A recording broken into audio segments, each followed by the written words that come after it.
Another Euro USD weekly recap. The week just gone. That week was the one ending on the 17th of May. Really cool week of price action. Some big market shifts. We've broken some overall structure that we had in the 4-hour time frame. So markets looking to potentially start going retracing further inside of our daily bearish range. So exciting times on where we're at with price and what we had. Some beautiful trades throughout the week on Euro USD. Had 3 high quality trades, I believe it ended on. 3 high quality trades, and yeah, they were phenomenal. So Euro USD definitely stepped it up a little bit in terms of the opportunities that were presented for the week. So getting straight into it now, a big thing that we're sort of noticing at the moment is London sessions are just not it. They're just not the sessions that we really want to be trading right now, and the least opportunities are coming in those sessions, and New York is really the one that we want to be looking to trade right now. So getting into it, what we had on the Monday we had London session opening down here. Now London session did provide an opportunity in terms of like understanding the direction of bias. The price is looking to go as always. We knew where it was wanting to go, but we just didn't have the best confirmations to be able to get into the trade. We had a very minor inducement of this structural point here before price went bullish. Where we were positioned for the week, we were sitting inside of this high to this low.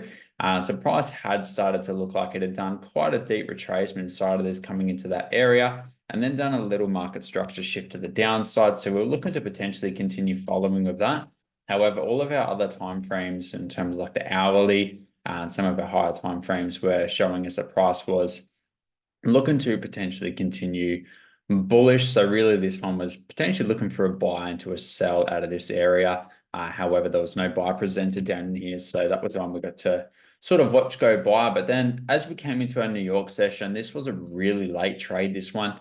With me being in Queensland, this trade was, it was really late in the night, but it was in such a high probability area that I couldn't not take this trade. So basically what happened coming into New York was we had some inducements up in here, some structural points. We had some mitigations of a IFC that sat in their area like that. After we got the mitigation and the inducement, we had some lower time frame inducements and mitigations that happened basically throughout that whole area, which then allowed us to be able to take a trade out of here. That trade, there's a couple of different entry points. One of the entry points went about 1 to 5 by the time it got sort of down around here, and then one of the other ones that I've got marked out here went 1 to 5 at that area. So really clean trade that we're able to catch, and that one was beautiful. That was pretty much set, and then as soon as I went to break even, it was just I went straight to bed and let that one play out. Wasn't going to sit up and watch that one. It was just far too late. Moving on then from there, so leading into the next sessions. So Tuesday, London session again. Look at this. This is our London session right here. Just horrid positioning. Not good at all. We've got no confirmations, nothing to be able to do anything with that there. However, as price did step down and induce this structural point, which was a significant structural point, we then got some confirmations down here that price was starting to look like it was going to go bullish. We're just expecting some more price action to develop down here to be able to actually have our entry model play out to be able to catch that buy. But unfortunately, it pretty well just came down and went straight back up without providing an entry, and that's okay. The entry models that we use and that I use in particular at Freedom Forex Trading are very high probability entry models, which is why we've got a very high win rate.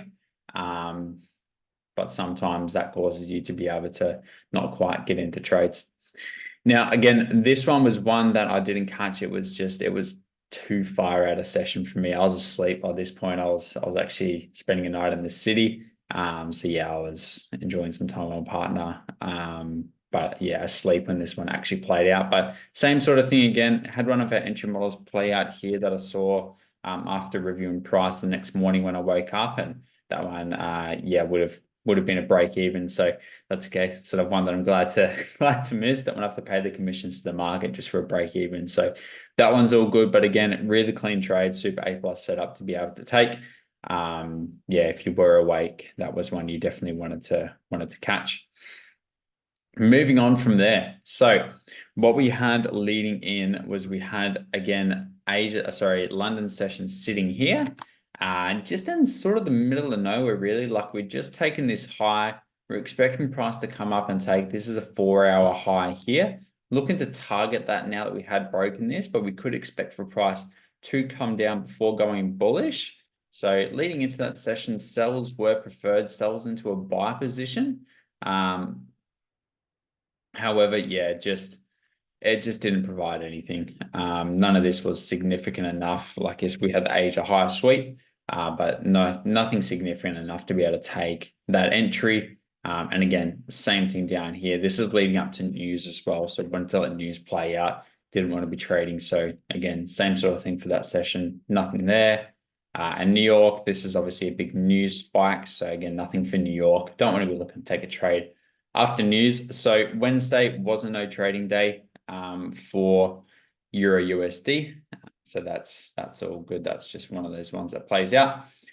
Leading into Thursday, Thursday was a beautiful, beautiful setup. Really, really clean trade.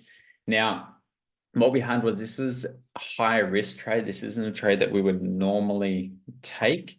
However, being up for the week, it was one that was able to be taken. We did get in on a slightly different entry. However, after reviewing price action, this was the A+ setup that you wanted to be a part of. We were just a little bit too aggressive on this one, but again, we've always got room to improve and things that we can learn on as a trader. And this is why we go back and we do these reviews and we do these recaps so that we can see where we went wrong and what we could have done differently to be able to take that into the next weeks.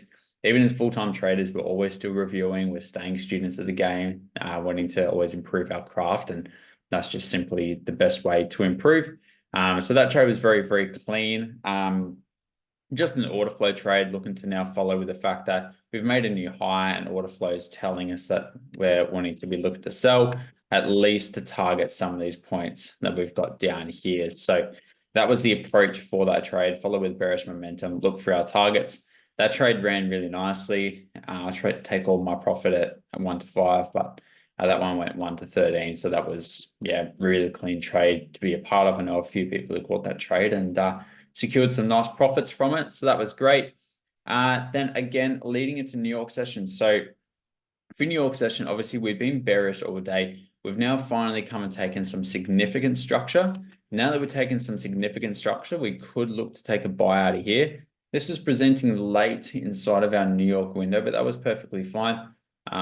We're following this, trying to get into a trade down here, but again, same sort of thing as the other night. And this can be a common occurrence with EU. As EU does have less manipulation, it more so moves just with cleaner structure. So it can be a little bit harder to actually get into a trade in the way that we want to trade, as we trade with institutions and the manipulations that they do inside of the market. So again, same sort of thing, came down, induced, and then just rocketed straight back up from there. No chance of getting into that trade, but directional bias was spot on. So that one's always really good.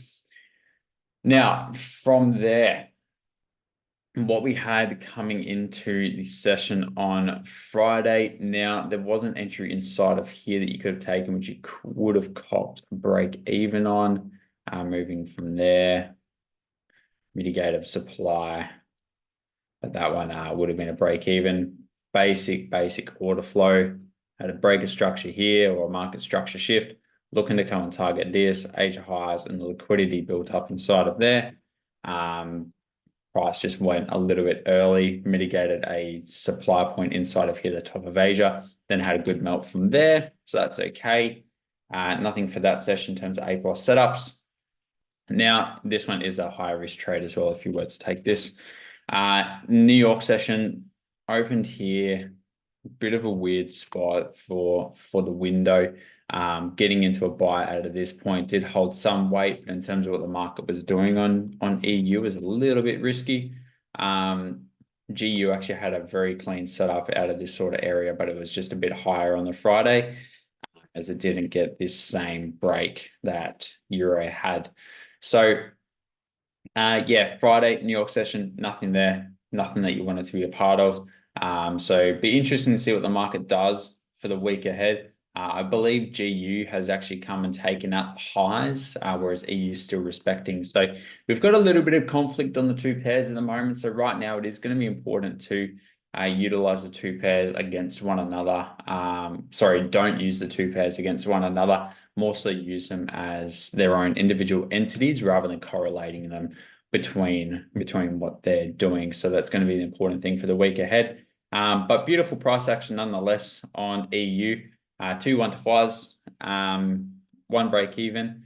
And yeah, obviously this other trade that you could have gone break even on as well. That was a higher risk setup, but realistically speaking, you shouldn't be taking that trade after the week you've had, unless you are wanting to do a higher risk setup and use some of your profits that you had for the week. But yeah, overall, like I said, really, really good week of price action. EU definitely improved this week in terms of comparing it to the weeks we've had previously, with the low volume of setup. So yeah, looking forward to the week ahead and making the most of the opportunities that present.